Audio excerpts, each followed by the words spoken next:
Hello everyone, this is Mamta from CAD NEST Nagar. Today we are discuss about the how to rotate the object and use the follow me tools.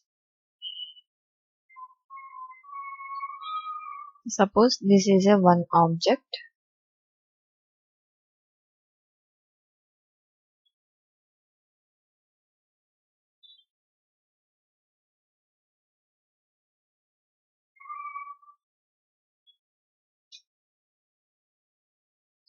By using the rotate command, you can rotate the object like this.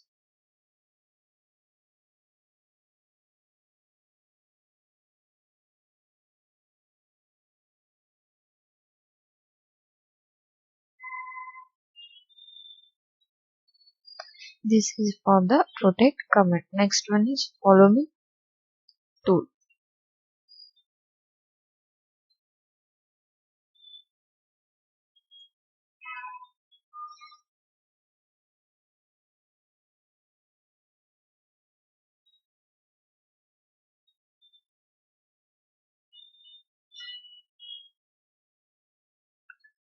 This is the path and this is the circular circle.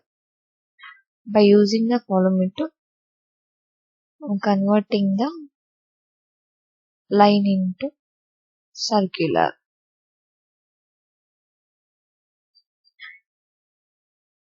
This is for the follow me tool. For more video, please subscribe the channel, press the bell icon. Thank you guys.